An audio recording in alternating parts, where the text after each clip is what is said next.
क्या बीजेपी का प्लान हुआ कामयाब?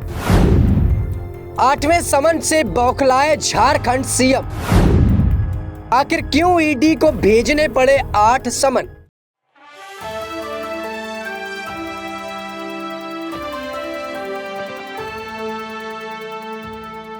नमस्कार, आप देख रहे हैं Next Nine News political bite. मैं हूं आपके साथ आकाश त्रिवेदी। दर्शकों, आप सभी का बहुत बहुत स्वागत है हमारे खास प्रोग्राम क्वेश्चन मार्क कुछ में। और इस खास प्रोग्राम पर बात करेंगे झारखंड से जुड़े नेता सुरेन के बारे में, ईडी के बारे में, जो लगातार विपक्षी पार्टी के नेताओं और कई नेताओं पर इस वक्त हावी है। लगातार ईडी की बातें अगर की जाए तो यहाँ पर सबसे ज्यादा आम आदमी पार्टी के नेता इस पर फंसते हुए आए और अब सुरेन भी यहाँ पर अब ईडी की कार्यवाही के पूरी तरह से चपेट पर आ गए। बता दें कि यहाँ पर झारखंड के सीएम सुरेन को अब ईडी ने 8वां समन भेज दिया और 8वें समन के जाते ही यहाँ पर सुरेन की सगबगाहट देखने को मिली और अब वो ईडी से मिलने जा रहे हैं।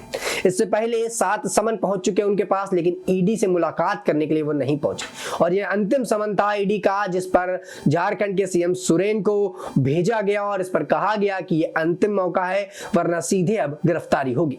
तो ऐसे में अब उन्होंने पूरी तरह से ईडी से मिलने के बारे में बोल दिया है और जवाब देने की भी बातें यहां पर कह दी हैं। बता दें कि झारखंड के मुख्यमंत्री हेमंत सोरेन आखिरकार प्रवर्तन निर्देशालय यानी ईडी के सामने पेश होने के लिए तैयार हो गए हैं। जमीन घोटाले मामले पर हेमंत सोरेन 20 जनवरी को ईडी के सामने पेश होंगे। 8वें समन के बाद उन्होंने पत्र लिखकर जांच एजेंसी को अपना जवाब दे दिया है। वहीं जमीन घोटाला मामले पर ईडी के 8वें समन के जवाब में मुख्यमंत्री ने एजेंसी को पत्र लिखकर कहा है कि 20 जनवरी को उनके आधिकारिक आवास पर उनका बयान दर्ज कर सकते हैं। बता दें कि हेमंत सोरेन पर जमीन घोटाले के आरोप का सामना कर रहे हैं। ईडी की ओर से मामले में पूछताछ के लिए उन्हें कई बार समन जारी किया जा चुका है, लेकिन वो एक बार फिर जांच एजेंसी के सामने पेश नहीं हुए थे। ईडी के 7वें समन के बाद जब हेमंत सोरेन पूछताछ के लिए पेश नहीं हुए तो जांच एजेंसी ने उन्हें पत्र लिखकर फटकार लगाई। ईडी ने 13 जनवरी को हेमंत सोरेन को पत्र लिखकर कहा कि अगर 16 से 20 जनवरी के बीच वे एजेंसी के समक्ष हाजिर नहीं होते तो खुद एजेंसी को उनके पास आना पड़ेगा और अगर एजेंसी उनके पास आती है तो ये उनके लिए दिक्कत वाली बात होगी। वहीं बता दें कि सीएम हेमंत सोरेन को ईडी ने पहला समन 14 अगस्त को जारी किया था। बता दें कि रांची के बड़गई आंचल की जमीन से जुड़े सरकारी दस्तावेज में छेड़छाड़ और जालसाजी के मामले की जांच के सिलसिले में ईडी हेमंत सोरेन का बयान दर्ज करना चाहती है। झारखंड में कथित खनन घोटाले पर ईडी मनी लॉन्ड्रिंग की जांच कर रही है। ईडी द्वारा साल 2022 में राज्य में कथित अवैध खनन से अर्जित 100 करोड़ रुपए की आपराधिक आमदनी के स्रोत की जांच भी की जा रही है। वहीं इस मामले पर आईएएस रवि रंजन सहित 1.5 दर्जन लोगों को ईडी पहले ही गिरफ्तार कर चुकी है। दर्शकों, बता दें कि यहाँ पर 1.5 दर्जन से ज्यादा लोगों को यहाँ पर ईडी ने गिरफ्तार कर लिया और अब ईडी लगातार उस पूरे मामले पर छानबीन कर रही है और यहाँ पर 7 समन भेजे जाने के बाद ईडी ने साफ कर दिया कि अगर अब हेमंत सोरेन ईडी के मुख्यालय नहीं पहुंचते, ईडी से बातचीत नहीं करते, ईडी के समन पर अपना जवाब नहीं देते तो अब कड़ी कार्रवाई की जाएगी और खुद ईडी ने पत्र लिखकर उनको ये बड़ी फटकार लगाई थी। इसके साथ ही उन पर जो इल्जाम है वो है जमीन की जो है घोटाले का और यहाँ पर दस्तावेजों के साथ छेड़छाड़ करने का। बता दें कि कुछ ऐसा ही इल्जाम यहाँ पर आम आदमी पार्टी के कई नेताओं पर लगा है, लेकिन यहाँ पर घोटाले का जो मामला है उसमें बदलाव है। यहाँ पर आम आदमी पार्टी के नेता पर घोटाले का आरोप है वो है शराब घोटाला और यहाँ पर जमीन घोटाले का आरोप हेमंत सोरेन पर है। वहीं इन पे दस्तावेजों की छेड़छाड़ करने का भी बड़ा आरोप है और कहा जा रहा है कि ये लगातार दस्तावेजों पर छेड़छाड़ करते रहे और ईडी ने इनको लगातार समन भेजे थे और अब तक 7 समन ईडी इनको भेज चुकी थी और ये 8वां और अंतिम समन अगर कहा जाए तो शायद गलत नहीं होगा, क्योंकि ईडी ने इस समन के पहले ये साफ भी किया था कि अगर अब 8वें समन पर आप नहीं आते हैं तो आपकी कार्यवाही हो सकती है और आपको सीधा गिरफ्तार भी किया जा सकता है। ईडी लगातार अपने बयानों को लेकर चर्चा में है और लगातार हेमंत सोरेन भी इस पूरे मामले पर फंस रहे हैं। शराब घोटाले घोटाले मामले की तरह जमीन घोटाला भी बड़ा मामला था और झारखंड के सीएम इस पर फंसे थे। लेकिन यहाँ पर हेमंत सोरेन ने अपनी कुछ खासा प्रतिक्रियाएं नहीं दी थी। वहीं ईडी ने फटकार लगाते हुए 8वां समन भेजा और 8वें समन की फटकार के बाद अब यहाँ पर हेमंत सोरेन पूरी तरह से ईडी को जवाब देने के लिए तैयार है और बताया कि अपने आवास पर वो बुलाना चाहते हैं ईडी को। ईडी उनके आवास पे आके पूछताछ कर सकती है, उनका बयान ले सकती है और ईडी जो सवाल पूछेगी उसका जवाब भी हेमंत सोरेन यहाँ पर देते हुए नजर आएंगे।